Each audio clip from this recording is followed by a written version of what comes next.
Hi, friends. My name is host Eric. I'm the host Talking with Famous People, and today in this live stream, I'd like to discuss the topic of personality type and ideology. I do have to work at 4, so it's going to be rather a shorter stream than some, but I think it's relevant to a lot of stuff that I've been talking about lately, relevant to me anyway, and I thought it was worth chatting about briefly um, before I work today. So the thing about ideology is what defines something as ideological rather than, say, reasonable is that it's it's defined by its axiomatic principles first of all. So it's like it's made of core axioms that everything has to uphold against. Now, for a straight up TI user like an INTP, for example, they're likely to have that axiom be limited limited use of government power. So they want to constrain the government as much as possible. The other types are most likely to be libertarians. Now, this is partially because empowering the agency of each individual and the autonomy of each individual, the freedom and liberty of each individual, is in fact, by and large, the best frame because it's the only frame that doesn't impose some individual's frame on everybody. So, in that regard, there is a sort of singular totalizing frame that we can turn to, which says what I just said empower autonomy and individuals and agents to be and do as they please. Of course, there have got to be limits. You can't empower the power of individuals in general towards those things while concurrently exercising or allowing the unjust disempowerment of some individuals as a means to do that. So it's the sort of thing that TI people have a lot of thoughts about and a lot of objections about is whether or not something legitimizes across the board. But there are other frames of reference that comprise ideologies that are much more typically seen as ideologies. These backgrounds are getting a bit ridiculous, in my opinion. I mean, look, I just go through a folder of pictures from Hawaii and pick one that looks nice. I'm not attempting to make any particular statement here with this flower. I just thought it would look nice. Is it ridiculous to have a flower next to me? I don't know. If so, why?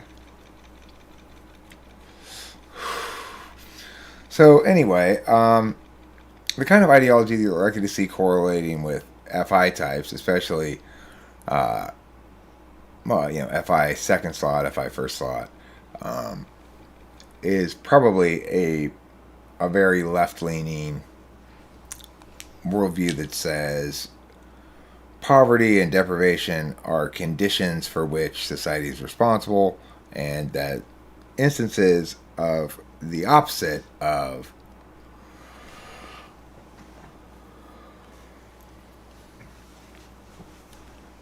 and because it's the opposite of instances of the opposite of deprivation, in other words, instances of wealth that are seen as somehow evil or responsible for the deprivation or callous regarding the deprivation at the very least, there tend to be an inclination towards taxing and spending and stuff like that. The important thing that what makes it ideological or totalizing is the idea that there are axioms about social justice that prioritize uh, that require one to prioritize the interests of the disenfranchised over those who already are supposedly rich and powerful. Okay, well, if everyone wants to complain about the picture, I can always get a different picture. I don't have to use this picture. All right, let me go. I'll tell you what. I'm going to do a window capture, and then I will ask you guys to help me choose the background that you think is best, okay? How about that? Is that going to be fun for you? I think so. All right. Let me move this over here a little bit. There we go. All right, now we're gonna go like this. over here. Meow. Meow. And we're going to go like meow. We're going to go to my photos. You see a lot of nudes in here. No, you're not. There are no nudes in here. You don't have to worry. Alright, so let's go down the pictures, and I'm going to do about 10 or 15 of them. And then I will, if anybody wants to note one of them in particular, fine. Yeah, I guess I'll do that. Yeah. Alright, here we go. Are you ready to rock and roll? Why did you do that? This one? This one? This one? INTJs tend to be right wing. I disagree. I mean, INTJs tend to be paranoid liberal libertarians. INFJs are liberal or socialist typically. I would agree. ENFJs probably even more so. This one? This one?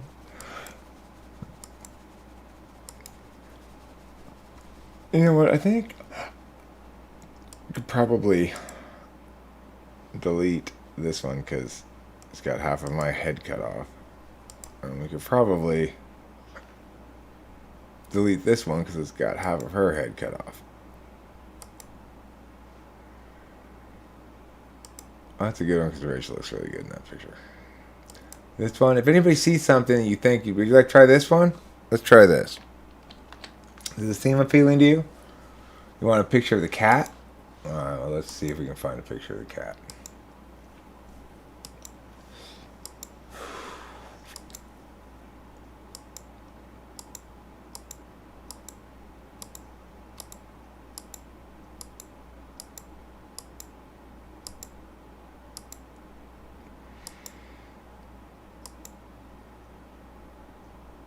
Here's Delilah and Rachel roller skating. And skate. Ooh, you're gonna go backwards? Barely.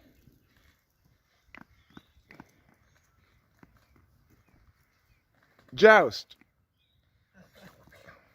Nice. That's some good skating. Yeah, that is. It's only this surface. All right, that's why. Rachel, skate that way. Careful though. Don't be too adventurous, please. Okay. You hear my cautious daughter, don't be too adventurous. Meanwhile, she refuses to wear a helmet. Delilah does, of course. Oh, big break. Yeah, that's good. All right, let's go back to that window Delilah, and you continue go. looking at possible Meowdy Meows.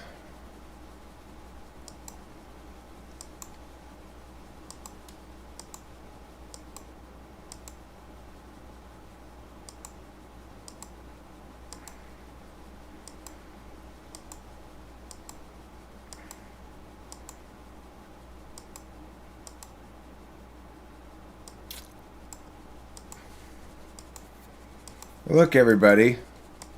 It's Zandy. Hi, Zandy. Look, everyone. It's Zandy. I'm still looking for a picture of Pee Pee, though. If I send Eric a chess game, will he be able to play it on stream? Yeah, I can play it on stream. Yeah, I can put it in the window here. You want to play me chess? We can play chess right now. I only have till 4. We haven't really talked at all about the subject.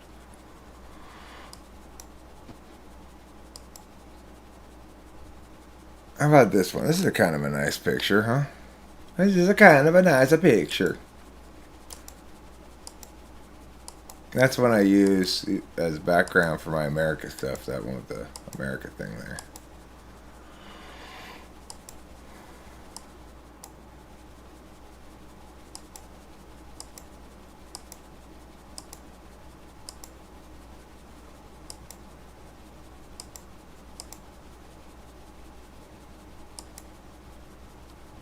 There's good old Mount Shasta. That's a nice background. Oh yeah, I'm sure I've got a picture of the main horse pumper of the Doll Museum. Plenty of those. As you can see here, we've got, let's see, this is all Washington State stuff. I still need to make a video about that. I don't plan to abandon that notion. It's just going to be very late. Now here's a picture of that Fashion Park Cinema movie marquee that had Romancing the Stone on it for such a long time.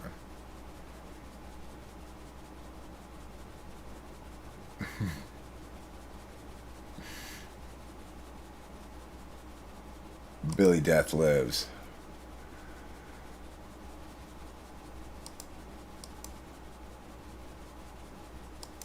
The flower was fine, says Waldo. How about that flower? That's a nice flower, huh? Oh yeah. Eric's kicking all kinds of flower ass. Ooh, that's a really nice flower. Who's winning the flower contest? Eric. That's who. Yeah, okay, I'll say it like that.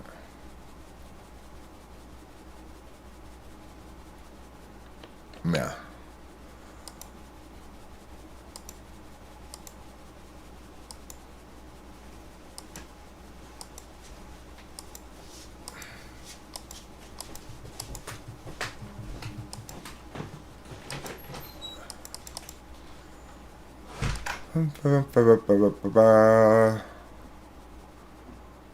If I am looking for some pictures of me and Horse Mumbler,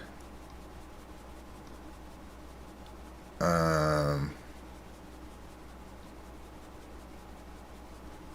gonna have to go back to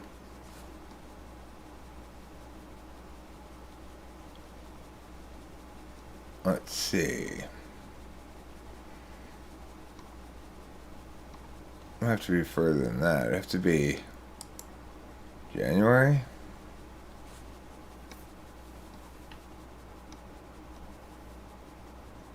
I think it was early January I went there. Yeah, there we go.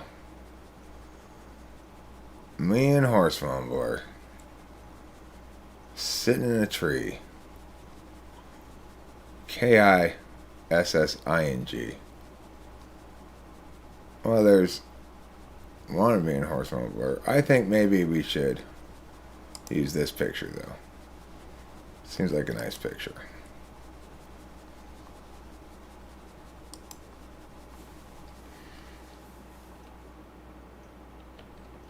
Download.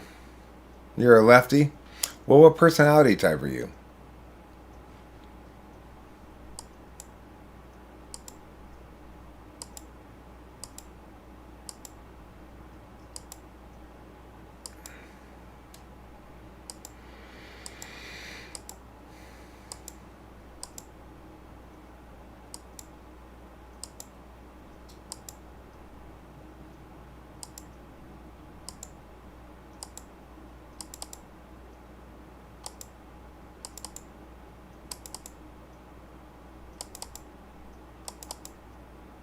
Hi, Running Fox.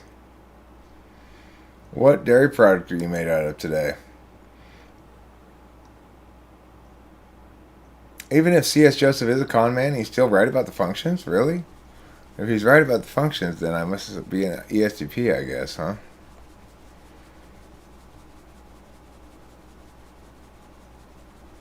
Let me see. Front row, third tiny doll from your right. Let's see. I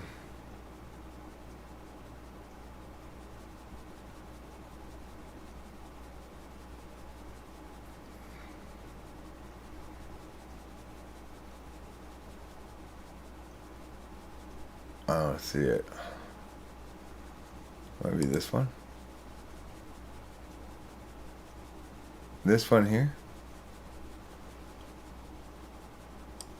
I don't know.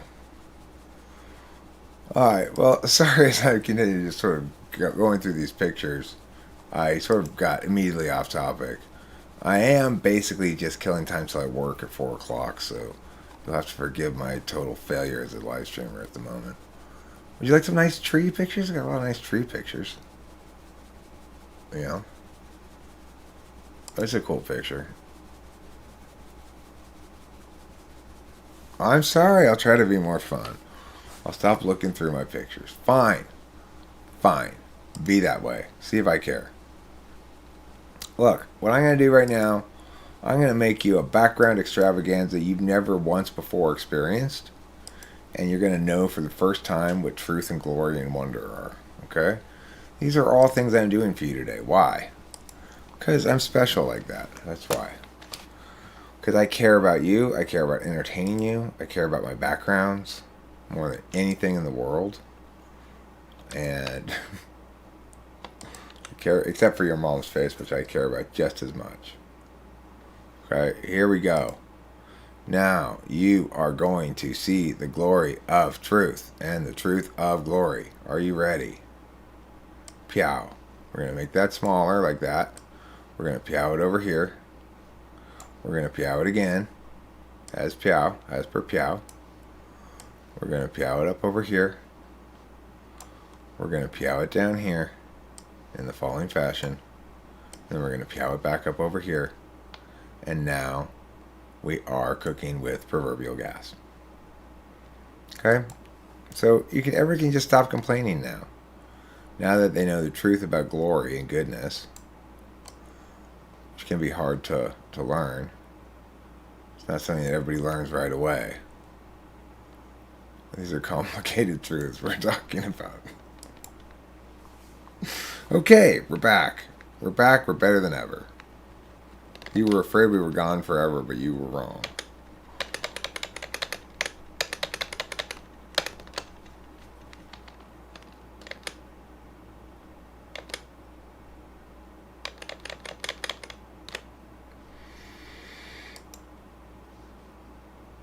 I have to make this a little bit mirror.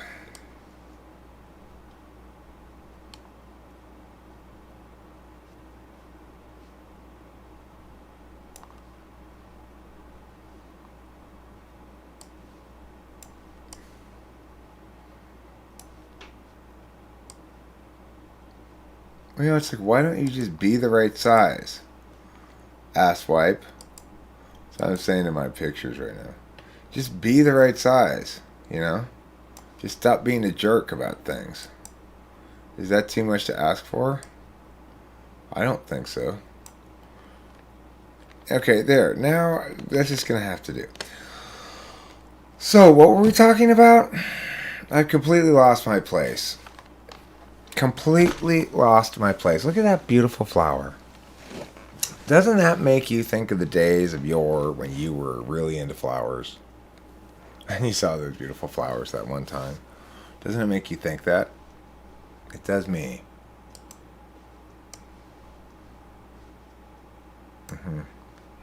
There, that's better. I'm over there now. Meow. Oh, I disappeared. What I meant to say was meow. Okay, so let's talk seriously about how we as a people can come together to better celebrate cheese. Running Fox, you were mentioning some sort of ad campaign. Why yogurt's inferior, that viscosity matters. I believe was your catchphrase. Viscosity matters. Do you think INFJs cry easily, or are they more monotone? That's not upside down. I don't think INFJs cry easily. If you want to see an INFJ cry, cause her to realize that she's accidentally hurt your feelings. That's the best way to make an INFJ cry. Because they're not trying to. I mean, unless they're... If they're trying to, and you point it out, that will make them feel very awkward because you've critiqued them. They've not been adequately passive-aggressive, obviously. But if they are not trying to hurt your feelings, and they do accidentally, that's the best way to make them cry, is to just be like, hey, or just reveal that your feelings are hurt. No, I'm saying what I'm saying. Emailed Anthrax is that if you want to make an INFJ cry, reveal to an INFJ that they have accidentally hurt your feelings. Well, that's my relate. That my INFJ is a woman, so I default to that. I'm an SI user, so I default to my own experience, I guess. Sometimes it's a form of error, perhaps, to do so. All the ladies want your flour because they want to bake some bread. What kind of flour do you have? Refined wheat flour? I'll tell you what. You go gather up all the little bits of wheat, and I'll carry them to the miller, who will grind them into flour, and then we'll share the bread. Okay, little red hen? I'm willing to contribute to this process. That's the easiest job, carry the wheat to the miller, so that's the job that I'll do. You know? Don't be such a wimp. I'm just saying that all the ladies want your flour. They want to put some bread in the oven, huh? You mean they want to make your man seed into a baby? Here, lady. Here's some man seed.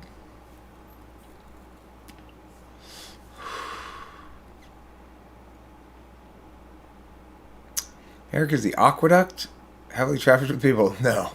You're not supposed to go to the aqueduct. Okay, they've got like these barbed wire fences right there.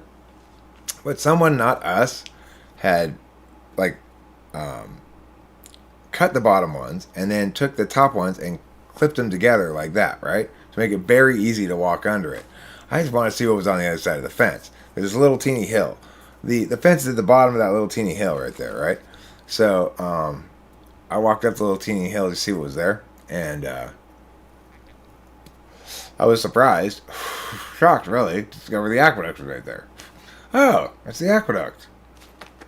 Might as well take some pictures by the aqueduct, you know?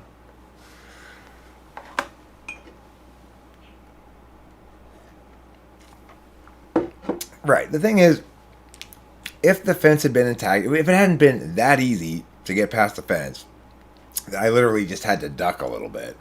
I probably would have stayed on this side of the fence. You know, probably not gonna climb a barbed wire fence, even if it's not very tall, because and it wasn't a very tall fence. It was like it wasn't a fence. It was barbed wire. You know. Give you a kiss on the cheek. Of course, darling.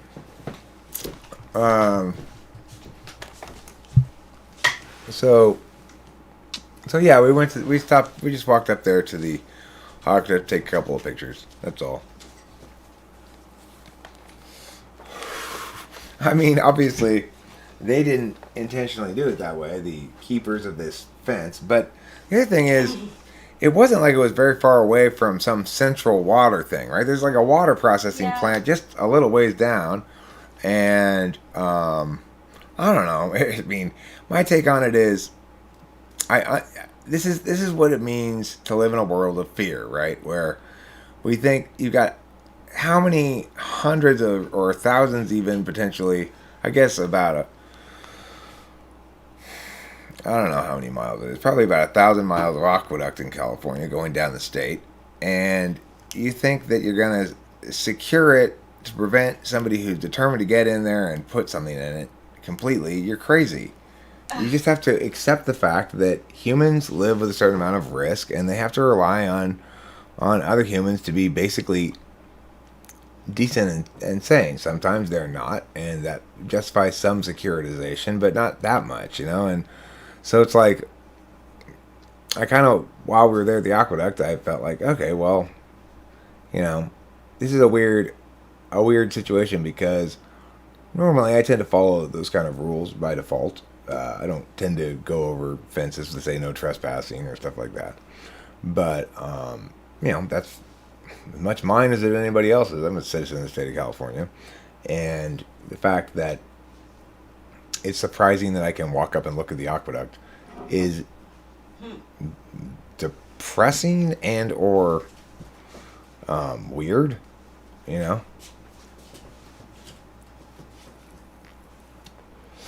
So, going to see the aqueduct did very much bring to my mind issues of securitization and so forth. Um, but I felt like I did the right thing in going and looking at the aqueduct. I mean, the thing was, you didn't make the opening. The opening was there, wide open too. Mm-hmm. Yeah, All you had to do was duck your head. Exactly. So you could say, and probably be correct, that the decision as to whether or not to cross that barrier, to trespass against that boundary, is ought to be one that's not made based on the strength of the boundary. However,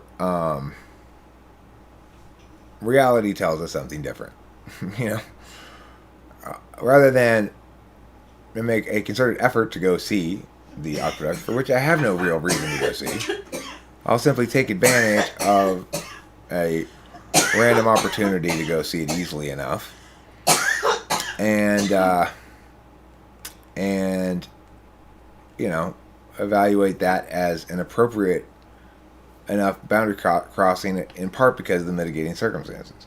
So that's a sort of move away from TI. Do I like or dislike Sam Harris? I mean, I like him more than a lot of the alternatives. I think he's careful in his thinking, by and large, but I think he's mostly wrong. Which is to say, well, not mostly wrong. I think he's wrong about what he considers some core axiomatic principles. All right, so Sam Harris is very intelligent and insightful about certain things. His insight about guns is particularly worth noting. It's very much a meta-rationalist understanding of things like mine, which says it's important to remember that the alternative to the existence of handguns is that the strong, might makes right. Whoever is the strongest person has an inherent, unavoidable advantage over people who are weaker. So in that regard, I think that's an important sort of frame of reference to establish. Not something I had thought of, something I heard from him, and I liked a lot and thought was quite insightful. I just think he runs afoul of he gets himself into trouble when he gets too deep into the metaphysics. His attempts to justify a purely rationalist morality ignore some basic facts about the nature of human ethical expression, right? That we do have this fundamental distinction between that which is prohibited and that which is permitted versus that which is permissible versus that which is indicated. Sam Harris, I believe, is an INFJ. And among all those people, like the internet guru types, he's the one I respect the most. Do I like him? Well, I mean, put it this way. I don't feel he has much of anything to teach me, but that doesn't mean he has nothing to teach me. So, like I mentioned, there's a piece of insight I took from him that I thought was worthwhile. And I'm sure I can find others. But by and large, he's arguing in favor of one frame of reference to the exclusion of others, namely introverted thinking. And to properly, so naturally he's going to be appealing to me. I'm an introverted thinker. But to properly analyze things, really, you need to be a meta-rationalist, which means you need to take into account various frames, contexts, nuances, etc. And, of course, the problem with that is then your advocacies tend to be arbitrary in the sense that their frames tend not to align with each other. And so there's got to be ways for people, in order to attain meta-rationalism, people have to find a way to reconcile that. I don't think he's found a way to reconcile that yet. So, in that regard, I think he's not all the way there, but I think he's doing a lot better than a lot of people. He's a better person to listen to, in my opinion, than most.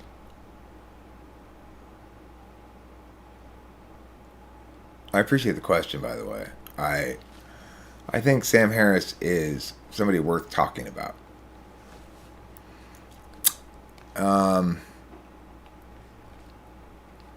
It's like he's a meaningful alternative to Jordan Peterson. Both of them are ideological in some sense, but the nature of TI is such that TI ideology is the least ideological, the least totalitarian, the least totalizing of a worldview, and the most, because its axiom is basically reciprocal burdens. When you have axiomatic reciprocity, then it's pretty difficult for that to manifest as totalizing, you know. But nevertheless, he still is married to his frame, as is Jordan Peterson. Jordan Peterson's frame is much more dangerous because of the TE frame. Not really. Maybe I've heard clips from him. The bottom line is, neither of them are debating the issue properly, because they're both advocating a given specific frame rather than trying to transcend frames, you know? What's the best way to type someone? I'm trying to type my boss. Oh, I don't know, Levi. You ever watch one of my typing sessions? Should probably do that stuff, I guess.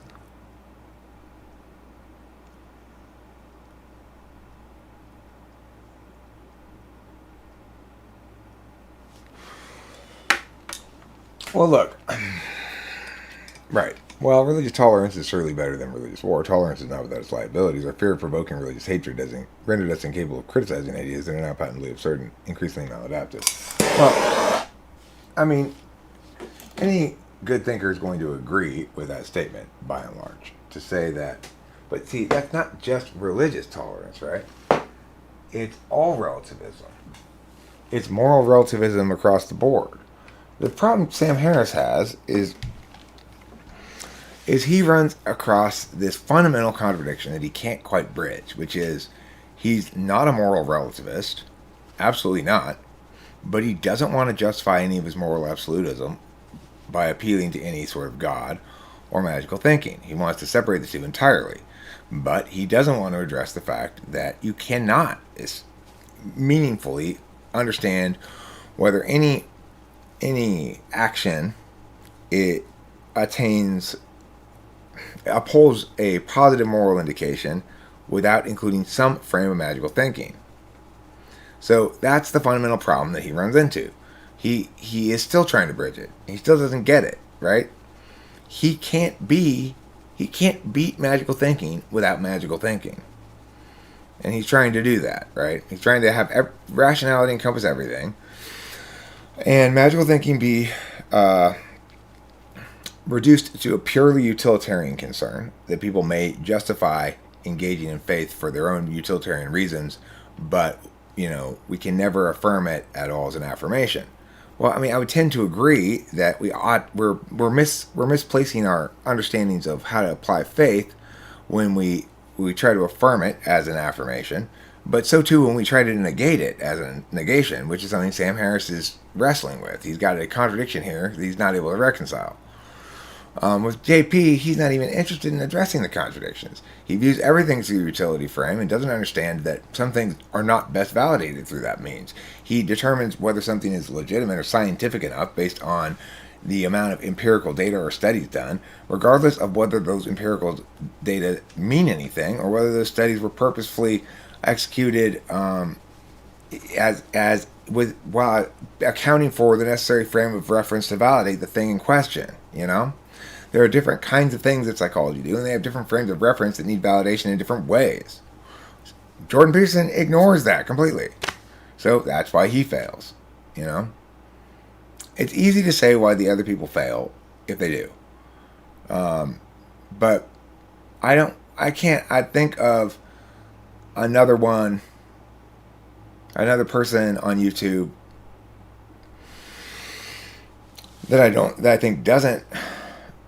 that gets it all right. Look, yeah, okay, Raphael, you're missing my point. I don't doubt that JP will point out contradictions and stuff, right?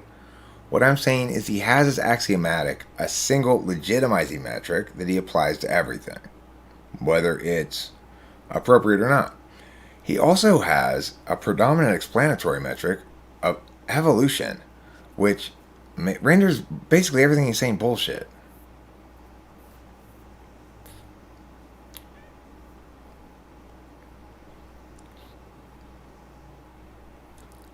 he pointed out that about himself. Raphael, that seems very unlikely. I'm saying that about him. Oh, well, okay. I don't doubt that JP can point out what was something that's wrong with Sam Harris's argument, right? The difference is, so fine, JP was right about a limitation within what Sam Harris is doing, but he did not explain why that's not acceptable, right? In other words, the actual warrant here. What's the actual warrant? You see if he says the actual warrant. The actual warrant is because there's a distinction between positive moral indications and negative moral prohibitions, and it's the former, not the latter, that require magical thinking. Now, does he make that distinction? That's the actual warrant. So this is the sort of thing that JP does. He might observe a true conclusion, but if he's not justifying it correctly, then it's going to be misframed inherently. If there's no warrant, that's not a warrant. Just because Sam Harris is embracing moral absolutism while opposing religious frames, JP has to explain why that's not okay. There's a specific, concrete reason for it. And it has to do with the fact that there are two kinds of moral indications, negative prohibitions and positive indications. He doesn't warrant it. I guarantee you he doesn't warrant it. Right? The problem also is JP does not apply the same sort of rigorous analysis towards his own frame, which is relentlessly utilitarian. Now, granted, he tries to make it validate generally on TI grounds. The warrant is, the concrete reason is because there are two kinds of moral indications. Positive, stuff you should do. Negative, stuff you shouldn't do. The former, positive ones, are not able to be, we can't be conclusive about them by rationality. The latter, the prohibitions, the moral prohibitions, we can be conclusive about by our rationality. So if we were trying to chop off all the positive moral indications as relevant, then Sam Harris could win that debate, saying yes, it's all reducible rationally. Of course, to just chop off the positive indications is to ignore half of human moral experience. So we have to account for that as well. And that's where, to account for it meaningfully in terms of your own ontology, in other words, to be able to delegate something that needs to be delegated, in other words, in order to have a conclusiveness about something about which we need to be somewhat conclusive, we'll have to incorporate a magical thinking frame. Now, a good metaframe will incorporate the magical thinking frame properly. I don't see anybody else doing that besides me. If there is somebody else out there, great. I would like to talk with them and team up with them to the extent that I can. The problem I have is this. Because there are infinite possible things you can do. So which one ought you to prioritize is not something that you can reason. The notion that you can anticipate and measure outcomes of every single possible action you can take, compare and contrast against those piles of outcomes, to know that your action that you plan to take is actually going to have those outcomes and not a bunch of unintended outcomes, is impossible. It's the impossible conceit of a TE user. It's not possible, and therefore no meaningful moral or normative framework can possibly tell you what you ought to do in a given situation. That's what utilitarianism's fundamental flaw is. I mean, because there are literally infinite possible things you could do, and in order to calculate moral indications in that way, you'd have to, predict out impacts from infinite possible courses of action. And since that's literally conceptually impossible, then we know that you cannot reason positive moral indications. Well, even if it were a finite number, Raphael, and let's say you could somehow do that, you'd spend so much time processing all the possible courses of action that by the time you were done processing it, all the relevant circumstances would have changed and your conclusion would mean nothing. I'm not talking about the butterfly effect. I'm saying we have positive and negative moral questions. A negative moral question: is it okay for me to get that person to agree with me by punching him in the face until he does? No. Why? Because it's a rights violation. We can rationally justify those negative moral prohibitions. Should I give that guy $5, that homeless guy $5? Is a positive moral question. It's not a negative moral question. And you cannot rationally support either answer to the question entirely. So that's why what I'm saying is true. And for thinkers who don't account for these two different kind of relationships of morality that people have, and they try to totalize some normative framework that doesn't account for this, they are doomed to fail. I can point to any major person on YouTube who talks about this sort of stuff. I mean, this is the challenge I have. I understand these things more deeply than people who get millions and millions and millions of views. I am more correct about them. I can beat any of those people in a debate, no problem. And it's not just because I'm a debate coach. The reason I can beat them is because I'm correct. The reason I'm correct is because I'm a debate coach. Being a debate coach trains you to be absolutely brutal about your own argumentation. Nothing's good enough, you know? So that's why my arguments are so much better than everybody else's. It's frustrating for me because, obviously, people want to know the truth. They want to understand things correctly. They want to have the better argument so that when they're talking to other people, they win those arguments too, you know? But they can't, they're never going to get there with false prophets like Jordan Peterson and Sam Harris, because the meta-rational solution that I'm producing and presenting is fundamentally superior. It just is. So, you know, what does one do about that reality? Well, the thing is, people aren't just buying the truth when they go to watch those videos. They're purchasing a whole relationship with the author of those truths that is to some extent inclusive, right? Participatory. It says, now you're in the know and we can, or it somehow otherwise sells that thing, right? And obviously Jordan Peterson does a much better job of that than I do, and Sam Harris does a better job of that than I do. Well, in what field? That's the question. In what field? If you're talking about the field of political thought, I can't think of a single person. And that's to be expected when you're talking about being the most correct person, unfortunately. Lots of other fields, I have respect for lots of people. When it comes to political thought, I can't think of a single other person I respect that I know of. I'm sure there are people out there that I would respect their political positions. I'm talking about public political pundits, okay? I'm not talking about regular people. I'm talking about famous people, like Angantyr says, who are political pundits, who talk about politics, that I respect. Maybe the guy from Reason magazine, Matt something, I forget his last name. Generally, I respect his thinking, but it's still too ideological. He still doesn't get what it means to transcend the ideology, you know? I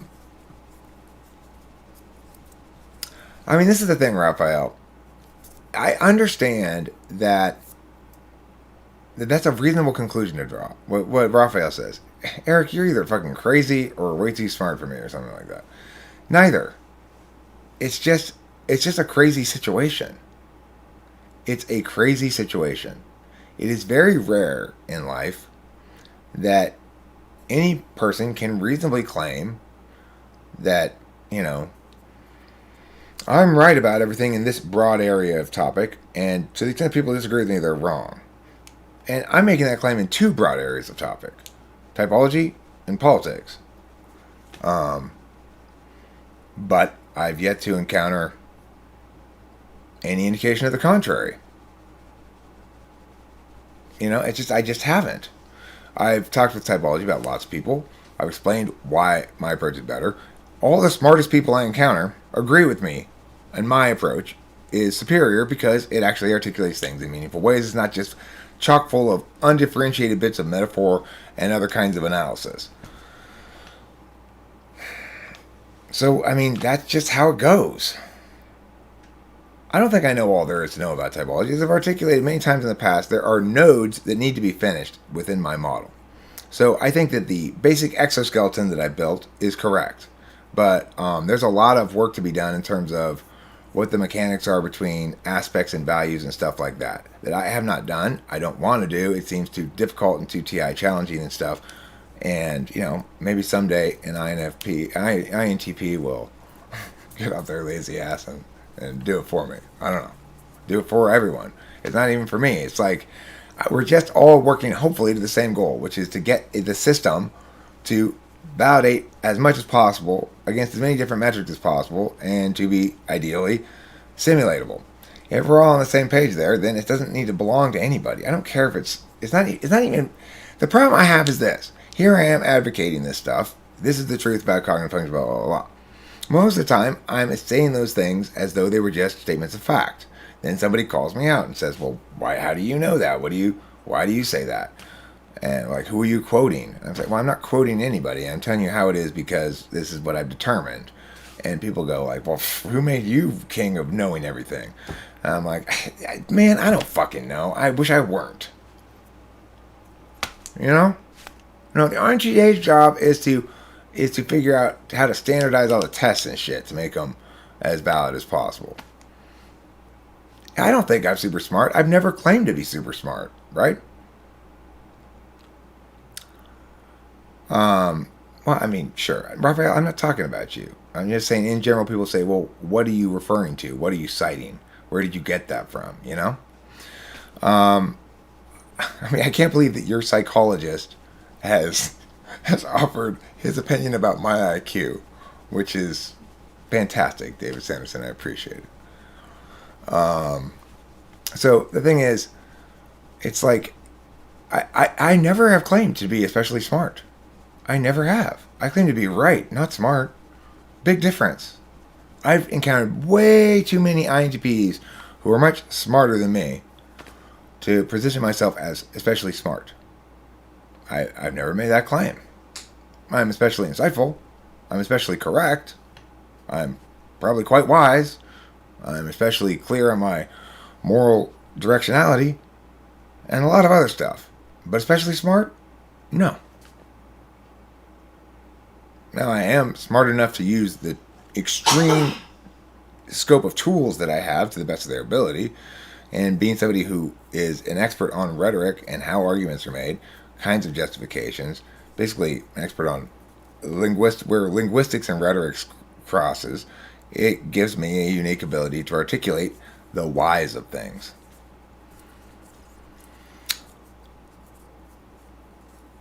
I never said I was smarter, Raphael. There's a difference. There's a big difference. I say I'm more correct. From that you might infer wisdom. That I'm using the process extremely well, so that I'm extremely well trained in how to think and how to make arguments and all that stuff. But I have never said I'm smarter than other people. I don't believe I am. I don't think I'm anywhere close to the smartest person I meet. I meet people who are smarter than me all the time. I don't think IQ, I mean, we're talking about IQ here, right? But I just don't think IQ is very important. I mean, you're constraining the word smart to excluding things like insightfulness and application of, but whatever, doesn't matter.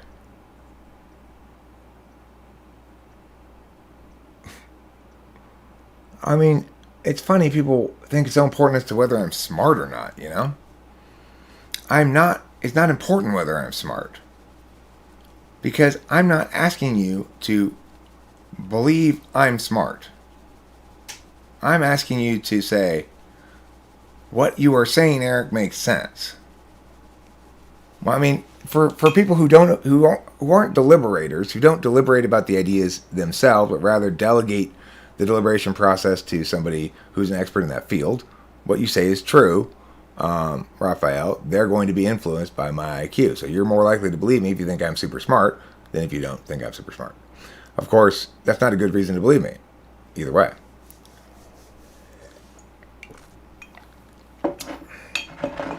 you can determine whether what I'm saying makes sense or is correct or true or false or whatever entirely based on its merits. You don't need to know anything about me. And in fact, to the extent that you try to use what you know about me to make decisions about what I'm saying, you are using a heuristic that will, as often as not, lead you to a foul. But, it's not entirely worthless. Obviously, interfaces use those heuristics all the time, and they don't completely fail them, so there's some correlation there. Okay, I gotta go because I got work at 4 o'clock. I mean, sure. Any statement in dispute is one in which you should check. You can check the validity of it. You can check the legitimacy of it, and it's worth doing if it's a significant enough claim.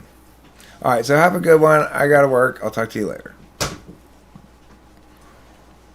Push the thing.